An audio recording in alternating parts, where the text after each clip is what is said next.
देखिए सर, इस लेक्चर में हम एनालिटिक फंक्शन के बारे में डिस्कस करते हैं। क्या कहना चाह रहा हूँ मैं? Analytic function. एनालिटिक फंक्शन,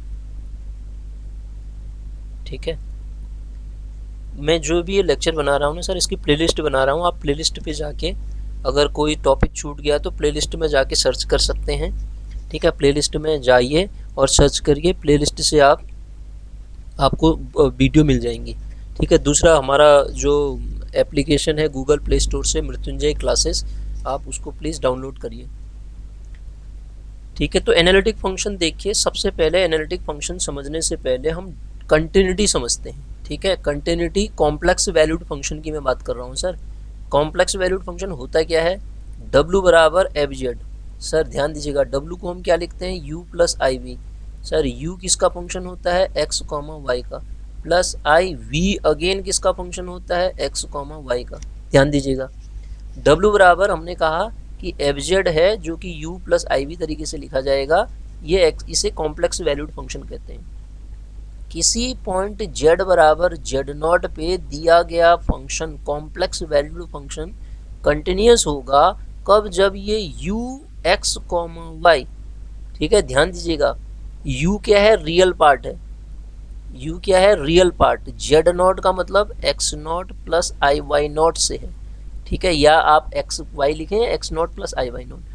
ये जो u है अलग कंटिन्यूस होना चाहिए, और ये जो v है ना, x कॉमा वाई, वो अलग कंटिन्यूस होना चाहिए। अगर दोनों के दोनों कंटिन्यूस हैं तो तब मैं कह पाऊंगा मेरा जो ये कॉम्प्लेक्स वैल्यूड फंक्शन है ना, ये कंटिन्यूस है, ठीक हो गया। कंटिन्यूटी का मतलब ये हुआ। अब अगर मैं डिफरेंशियबिलिटी की बात करता हूं तो किसी पॉइंट z बराबर z नॉट पे मेरा फंक्शन डिफरेंशियबल है, इसका मीनिंग होता है एफ डैश जेड नॉट जो होगा limit z tends to z nought f z minus f z nought upon z minus z nought. ये क्या होना चाहिए? एग्जिस्ट करना चाहिए, और साथ में फाइनाइट आना चाहिए। एग्जिस्ट करे और फाइनाइट आए तो आप कह देंगे कि आपका ये जो फंक्शन है ना, z बराबर z नॉट पे डिफरेंशियबल हो गया। किसकी बात करी मैंने? डिफरेंशियबिलिटी की बात करी। अब जो मैं चीज़ बता रहा हूँ उसको ध्यान दीजिएगा। नेसेसरी कंडीशन क्या होती है डिफरेंशियबिलिटी की? Necessary condition of differentiability. Necessary मतलब क्या हुआ? नेसेसरी का मतलब ये हुआ बिना उसके तो हो ही नहीं सकता है। CR इक्वेशन नेसेसरी कंडीशन है। अगर कोई फंक्शन डिफरेंशियबल है तो CR इक्वेशन को रखेगा, और अगर CR इक्वेशन को रखता है तो इसका ये कतई मतलब नहीं कि वो डिफरेंशियबल हो जाए। मतलब मैं क्या कहना चाह रहा हूँ, मेरी बात को समझिएगा। अब ये CR इक्वेशन क्या होती है? ux बराबर V Y and U Y बराबर माइनस का V X. It means del you upon del X बराबर del we upon del Y आना चाहिए, और del you upon del Y जो है सर, वो माइनस का del we upon del X के बराबर आना चाहिए। अगर फंक्शन डिफरेंशियबल है तो ये तो होंगे ही होंगे, और अगर ये हैं तो इसका ये कतई मतलब नहीं है कि आपका फंक्शन डिफरेंशियबल है, ठीक है। Function is differentiable at a point then CR equation always satisfied. If CR equation satisfied then it may or may not be my function is differentiable। इस बात को आप ध्यान रखिएगा सर। आगे बढ़ते हैं, देखिए आगे की कहानी समझाता हूँ मैं आपको। डिफरेंशियबिलिटी तो मैंने बता दी है। मैंने आपको इससे पहले लेक्चर में बताया था डिफरेंशियबल हो जाना मतलब ये मत समझ लीजिए कि वो एनालिटिक हो गया। अगर वर्ड डोमेन नहीं कहा है, डोमेन में डिफरेंशियबल का मतलब एनालिटिक होता है, लेकिन डिफरेंशियबल होने का मतलब एनालिटिक हो ये नहीं है। उससे पहले सफिशिएंट कंडीशन बताता हूँ मैं sir. Sufficient condition for differentiability. अब ध्यान दीजिए, अगर सफिशिएंटली सेटिस्फाई हो गया तब तो वो डिफरेंशियबल होगा ही होगा। वो क्या होता है? ये यू एक्स कॉमा वाई और वी एक्स कॉमा वाई, ये क्या है? रियल पार्ट है और ये इमेजिनरी पार्ट है, ठीक है। ये और इनके फर्स्ट ऑर्डर के पार्शियल डेरिवेटिव, फर्स्ट ऑर्डर, ध्यान से सुनिए मेरी बात को, first order partial derivative continuous होने चाहिए, फर्स्ट ऑर्डर के पार्शियल डेरिवेटिव कंटिन्यूस होने चाहिए। दूसरा, CR इक्वेशन सेटिस्फाई होनी चाहिए। CR इक्वेशन सेटिस्फाई होना चाहिए। ठीक है, तो हम कह देंगे CR इक्वेशन सेटिस्फाई होना चाहिए, तो हम उस केस में कॉम्प्लेक्स वैल्यूड फंक्शन जो कि एफजेड था उस पॉइंट पे डिफरेंशिएबल होना चाहिए, और एफजेड नॉट बराबर ये तो होगा ही होगा ना, f z minus f z nought upon z minus z nought exist करे। तो हम कह देंगे कि हमारा जो फंक्शन सफिशिएंट है वो क्या हो जाएगा, डिफरेंशिएबल हो जाएगा। और ये हर जगह डिफरेंशिएबल मतलब एनालिटिक। जैसे मैं एक क्वेश्चन लेके आपको समझाता हूँ इस बात को, मैं क्या कहना चाह रहा हूँ। क्या बोला मैंने कि वो फर्स्ट ऑर्डर के पार्शियल डेरिवेटिव क्या चीज़ है। जैसे एफजेड बराबर, अगर मैं आपसे बात करूँ, क्या एफजेड बराबर किसी फंक्शन की बात करता हूँ मैं, और वो फंक्शन ऐसा है x square minus Y square plus x plus 1, और फिर दूसरा दे रखा है I time 2x y plus Y, ये दिया है सर। अब आप देखो, ये डिफरेंशियबिलिटी पढ़ा रहा हूँ मैं, अभी एनालिटिसिटी पे नहीं पहुंचा।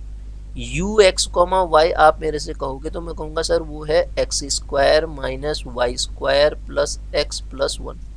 अगर आप मेरे से कहोगे वी एक्स कॉमा वाई तो मैं कहूँगा सर वो है 2xy प्लस वाई। क्या है, 2xy प्लस वाई। अब सुनिएगा मेरी बात को गौर से, यहाँ से del you upon del X निकालो। जब आप del you upon del X निकालोगे तो कितना आएगा, 2x। Del you upon del X निकालोगे 2x प्लस 1 आएगा। और del we upon del X निकालो, del we upon del X निकालोगे कितना आएगा, 2y आएगा। इससे निकाल लो ना, 2y आएगा। Again del you upon del y जब आप निकालोगे तो कितना आएगा, माइनस का 2y। देखिएगा इसका y के रिस्पेक्ट में डेरिवेटिव। और del v upon del y जब आप निकालोगे तो वो कितना आएगा, 2x प्लस 1। अब आप देखो सर, CR इक्वेशन सेटिस्फाई हो रही नहीं हो रही। देखो ux बराबर vy एंड uy बराबर माइनस vx मिल रहा। देखो ux बराबर vy एंड uy बराबर माइनस ऑफ vx, माइनस से मल्टीप्लाई करो बराबर आ जाएंगे। पहली कंडीशन, सफिशिएंट कंडीशन को समझा रहा हूँ, ध्यान से सुनिएगा बात को। दूसरी कंडीशन क्या है, फर्स्ट ऑर्डर के जो पार्शियल डेरिवेटिव कौन कौन है, ये पार्शियल डेरिवेटिव तो हैं ये 1, ये 2, ये 3, ये 4। फर्स्ट ऑर्डर के पार्शियल डेरिवेटिव कंटिन्यूस होने चाहिए। ये पॉलिनोमियल कंटिन्यूस होता है सर, रियल है, रियल में तो कोई दिक्कत ही नहीं है। कंटिन्यूस कंटिन्यूस कंटिन्यूस, 4 के 4 कंटिन्यूस भी हैं, और साथ में CR इक्वेशन भी सेटिस्फाई हो रही है। वैसे भी दिया गया ये जो था ना, ये किससे बना था मैं बताता हूँ आपको। ये जो फंक्शन मैंने बनाया था वो इससे बनाया था। एवरेज मैंने तो डायरेक्ट वो लिख दिया आपको समझाने के लिए, एक्चुअल में वो बनाया था इससे। आप जब इसमें एक्स वाई रखोगे x प्लस आई वाई तो ये मिलेगा आपको। तो ये एफजेड ये है, ये पॉलिनोमियल है, और पॉलिनोमियल फंक्शन तो ऑलवेज कंटिन्यूस डिफरेंशिएबल होता है। फर्स्ट ऑर्डर के पार्शियल डेरिवेटिव भी कंटिन्यूस हैं, तो इसका मतलब इसको मैं क्या कह दूंगा, डिफरेंशिएबल एवरीवेयर। ध्यान से सुनिए मेरी बात को, क्या बोला मैंने, डिफरेंशिएबल एवरीवेयर। एवरीवेयर डिफरेंशिएबल है सर ये फंक्शन। क्या है, एवरीवेयर डिफरेंशिएबल, जो कि सफिशिएंट कंडीशन है डिफरेंशिएबिलिटी की। ठीक है, एवरीवेयर डिफरेंशिएबल ये हो गया। अब सुनिए मेरी बात को और ध्यान से सुनिएगा। अब अगर आपको दिया है, बताओ कि एफजेड बराबर 10z, आपको दिया है एफजेड बराबर 10z, ये जो फंक्शन है वो पॉइंट डिटरमाइन करो इसके लिए जहाँ पे ये कंटिन्यूस है, जहाँ पे डिफरेंशिएबल है, जहाँ पे एनालिटिक पे अभी नहीं आ रहा हूँ मैं। कंटिन्यूटी और डिफरेंशिएबिलिटी चेक करते हैं। सर ध्यान दीजिएगा, एफजेड बराबर साइन जेड अपॉन आप लिखते हैं कॉस जेड। पहली बात ध्यान दीजिए, जहाँ पे ये वाली वैल्यू डिनोमिनेटर की 0 हो जाएगी ना, वहाँ पे न तो कंटिन्यूस होगा न तो डिफरेंशिएबल होगा। तो फॉर कंटिन्यूटी एंड डिफरेंशिएबिलिटी जिन पॉइंट पे ये 0 आ रहा है उन पॉइंट को हम कोशिश करते हैं निकालने की। कॉस ऑफ क्या होता है, वो कॉस जेड बराबर, कॉस किसकी वैल्यू होती है, ये 0 की, कॉस π/2 की। ठीक है, तो ये जेड का मान कितना आता है आप जानेंगे, 2n + 1 π/2। मैं अपने मन से नहीं लिख रहा हूँ सर, ये कहाँ से आया आपके पास, ये हम पढ़ते हैं वो कॉस थीटा बराबर कॉस अल्फा से। ठीक है, तो सर जिन जिन पॉइंट पे, यहाँ पे n क्या है, इंटीजर है, इन सारे कितने पॉइंट हैं, इनफाइनाइट पॉइंट हैं, ये सारे पॉइंट दिक्कत वाले हैं, ठीक है। इन continuous differentiable, this function is continuous as well as differentiable everywhere except these point, ध्यान से सुनो, continuous as well as differentiable except these point, इन पॉइंट के अलावा हर जगह पे ये दिया गया फंक्शन कंटिन्यूअस भी है एज वेल एज डिफरेंशिएबल भी है, इस बात को आप समझेंगे। इसी प्रकार यदि मेरे पास एफजेड बराबर दे दिया जाए कि साहब एफजेड बराबर सेक जेड है, क्या है, सेक जेड है, तो सर आप ध्यान से सुनो, आप एफजेड बराबर अगर सेक जेड है तो क्या मैं इस एफजेड को 1/cos जेड लिख दूं? तो सर जो नेचर इसका था वही नेचर इसका मिल जाएगा, नहीं मिलेगा? यहाँ भी तो डिनोमिनेटर में दिक्कत करने वाला यही आ गया, तो इसका मतलब this function is also continuous and differentiable everywhere except z बराबर 2n+1 π/2। पहली बात अगर मैं आपको समझा पाया तो ये है कंटिन्यूटी और डिफरेंशिएबिलिटी की कहानी, ठीक हो गया सर? अब सुनिए जरा और आगे बढ़ता हूँ मैं, उसी डिफरेंशिएबिलिटी पे ही जरा सा एक आध चीज़ें और बताता हूँ मैं आपको। सर मैंने लिखा एफजेड बराबर मॉड जेड, क्या लिखा, एफजेड बराबर मॉड जेड। आप जानते हैं मॉड जेड का मीनिंग क्या होता है sir, x² + y²। Mod Z का मीनिंग क्या होता है, x² + y², यही तो होता है शायद। तो सर हम किसी भी फंक्शन को u(x, y) + i v(x, y) तरीके से शायद लिखते हैं, तो यहाँ से मुझे मिला u(x, y) का मान √(x² + y²। सर इसको ऐसे ही मत सुनिएगा, नोट्स बनाइएगा, इसका मैथमेटिक्स से है ये, हल्के में मत लेना इसको आप, ठीक है। आप कहेंगे आज पढ़ लिया, चलो 10 दिन बाद या 5 दिन बाद और देख लेंगे और आ जाएगी, नहीं आएगी कभी भी। कंटिन्यूटी ज़रूरी है सर, इसके लिए जो पढ़ रहे हो आप कंटिन्यूटी रोज पढ़ना पड़ेगा, इतनी आसान नहीं है, मैथमेटिक्स से गुरु ये, ठीक है। तो u(x, y) बराबर इतना और v(x, y) बराबर 0। तो सर ध्यान से सुनिएगा, जब आप ux निकालोगे मतलब ∂u/∂x निकालोगे तो कितना आएगा, इसका डेरिवेटिव 1/2, इतना ही नीचे आके x² + y², फिर 2x आ जाएगा, 2 से 2 कट जाएगा, तो मैं डायरेक्ट ऐसा लिख दूं x/√(x² + y²। सर समझ रहे हैं, ∂u/∂x इतना आएगा पक्का, और ∂u/∂y निकालोगे तो इसको y के रेस्पेक्ट में डिफरेंशिएट करोगे, y/ आ जाएगा सर, x² + y²। सर और ये तो vx मतलब ∂v/∂x भी 0 आएगा और ∂v/∂y भी 0 आएगा, क्योंकि वो तो 0 है ही है। अब आप सुनो मेरी बात को गौर से, क्या ये जो दिया गया फंक्शन है, क्या ये दिया गया फंक्शन CR इक्वेशन को रखता है? ध्यान से सुनिए मेरी बात को, CR इक्वेशन को क्या ये फंक्शन रखता है? तो आप कहेंगे सर ऐसा है ही नहीं है, CR इक्वेशन को कैसे रखेगा यार, ये बराबर कब आ सकते हैं? एक कंडीशन हो सकती है, वो सिचुएशन अगर बोल दी जाए, पहले वाले के लिए x 0 रखो, y 0 ना हो, मतलब x को 0 रखोगे तो ये आपको वैल्यू कितनी दे देगा, टोटल वैल्यू 0 दे देगा, y 0 नहीं होना चाहिए। दूसरे वाले के लिए y को 0 रखो, x ≠ 0 होना चाहिए, तो उस केस में भी यही एक कंडीशन है जिसमें CR इक्वेशन सेटिस्फाई हो जा रही है, ठीक है। और दोनों आपस में ये कॉम्प्लीमेंट्री हैं, ये दोनों आपस में क्या है, कॉम्प्लीमेंट्री हैं, है ना। इसी कंडीशन में तो ये 0 0 आएंगे ना, तो ये कॉम्प्लीमेंट्री कंडीशन नहीं दिख रही है आपको, एक दूसरे की उल्टी नहीं है, ठीक है। तो इसका मतलब CR इक्वेशन नॉट सेटिस्फाइड। अगर CR इक्वेशन ही सेटिस्फाई नहीं हो रही तो आप बताओ क्या ये फंक्शन आपका वो हो सकता है डिफरेंशिएबल? नहीं हो सकता सर।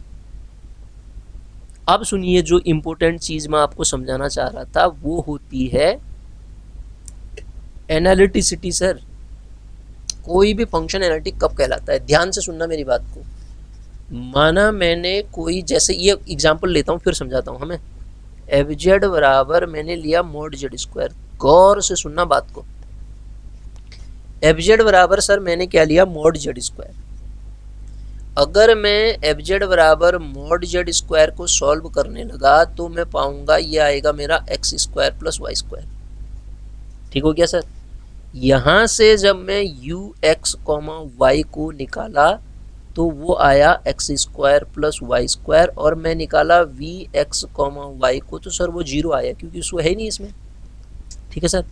अब आप देखो del you upon del x आप निकालोगे तो वो वैल्यू आ जाएगी 2x, और del you upon del y आप निकालोगे तो वैल्यू आ जाएगी 2y। Del we upon del x आप निकालोगे वैल्यू आ जाएगी 0, और del we upon del y निकालोगे वैल्यू आ जाएगी 0। सर आप इस बात को समझिएगा, यदि x को भी 0 रख दिया जाए और y को भी 0 रख दिया जाए, मतलब 0 प्लस आई 0 मतलब ओरिजिन, वहाँ पे आपकी सी आर इक्वेशन सेटिस्फाई हो जाएंगी। सी आर इक्वेशन जो हो जाएगी ना सेटिस्फाई हो जाएगी। सेकंड कंडीशन ये पॉलिनोमियल, ये पॉलिनोमियल, ये कंटिन्यूअस फंक्शन, ये कंटिन्यूअस फंक्शन।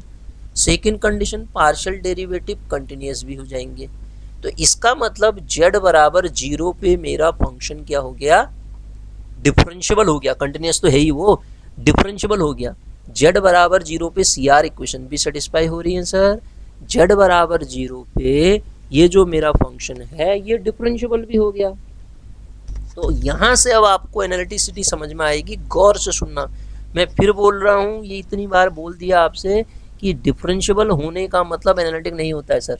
अब सुनिए, ये z बराबर 0 पे डिफरेंशियबल है, लेकिन तब भी ये डिफरेंशियबिलिटी की सफिशिएंट कंडीशन है, तब भी ये आपका एनालिटिक नहीं है सर। क्यों नहीं है बताता हूँ मैं आपको। एनालिटिक होने का मतलब ये होता है जिस पॉइंट पे दिया गया फंक्शन डिफरेंशियबल है उस पॉइंट को सेंटर मानते हुए एक ओपन डिस्क आप बनाओ। इतनी बड़ी बना दी मैंने, इतनी बड़ी बनाने की जरूरत नहीं है। एक्चुअल में रियल एनालिसिस में पढ़ता मैं ओपन सेट कहता है इसको, ओपन सेट। ये ओपन सेट होता है सर, a माइनस डेल्टा और a plus delta open set होता है। क्यों होता है ओपन सेट? ये ओपन इंटरवल होता है। Every open interval is a open set. अब ये कॉन्सेप्ट आप रियल में पढ़ेंगे। ओपन बॉल होती है क्या, ओपन सेट किसे कहते हैं, क्या होता है ओपन सेट, किसे कहते हैं ओपन सेट। कोई भी सबसेट उसको रियल में कराएंगे, छोड़ो आप, ये ओपन सेट होता है। बहरहाल ये समझिए आप, every open interval is a open set. Interval बोल रहा हूँ, every open interval is a open set because it is NVD of each of its point. कोई सेट ओपन सेट कहलाता है यदि वो अपने सारे पॉइंट्स का नेबरहुड हो। तो यहाँ पे वर्ड डिस्क बनती है सर, कॉम्प्लेक्स एनालिसिस में डिस्क बनती है, डिस्क। फिर बोल रहा हूँ क्या बनती है, डिस्क। तो यदि मैं जो डिस्क बना रहा हूँ उसके हर जगह पे मेरा फंक्शन डिफरेंशियबल होता तो तब तो मैं कह देता ये एनालिटिक भी है। अब आपके पास कोई बुक पढ़ी होगी कॉम्प्लेक्स एनालिसिस की, उसको खोलना और उसकी डेफिनेशन को पढ़ने की कोशिश करना। किसे कहते हैं एनालिटिक? जिस पॉइंट पे आप डिफरेंशियबल चेक कर रहे हो उसको सेंटर मानते हुए एक रेडियस, एक डिस्क जनरेट करो। उस डिस्क के हर पॉइंट पे फंक्शन डिफरेंशियबल होना चाहिए, तभी आप कह दोगे कि आपका फंक्शन एनालिटिक है। उल्टा पढ़ाता हूँ इसको, देखो। यदि मैं कोई एक ऐसी डिस्क बना पाया किसी भी रेडियस की जिसमें एक भी पॉइंट ऐसा मिल गया जहाँ पे फंक्शन डिफरेंशियबल नहीं है, इस पॉइंट पे तो डिफरेंशियबल था लेकिन इसमें करोड़ों पॉइंट ऐसे मिल गए जहाँ पे मेरा फंक्शन डिफरेंशियबल नहीं है, तो इसका मतलब ये एनालिटिक नहीं है सर। एनालिटिक और डिफरेंशियबल का मतलब ये हुआ, डिफरेंशियबल तो था ये लेकिन तब भी ये क्या है, एनालिटिक नहीं है। तो इससे आप डिफरेंशियबिलिटी से क्या समझे, सुनना। हाँ, इससे कहते हैं कॉम्प्लेक्स एनालिसिस में कंटूर। कंटूर के अंदर ओपन लिया जाता है, ये वाले पॉइंट नहीं लिए जाते हैं। अब आप ध्यान से मेरी बात को सुनिएगा, यहाँ से मैं बाहर नहीं जा सकता। ये देखिएगा, इतना मैं बाहर गया तो गलत हो गया क्योंकि ये तो मेरे पास है ही नहीं है, ये वाले पॉइंट तो मेरे पास है ही नहीं। अगर मैं बाउंड्री पॉइंट भी इंक्लूड कर लेता हूँ, सर ध्यान से सुनिएगा, अगर मैं बाउंड्री पॉइंट को भी इंक्लूड करा देता हूँ, a function is analytic in a contour C and its boundary word आता है। बाउंड्री पे एनालिटिक का मतलब ये हुआ कि आप यहाँ पे कोई डिस्क बनाएंगे ना, डिस्क बनाएंगे तो आप कहेंगे यहाँ भी तो इन्फिनिटी पॉइंट छूट गए बाहर ही है, लेकिन सर वो मेरे डोमेन के पॉइंट है ही नहीं।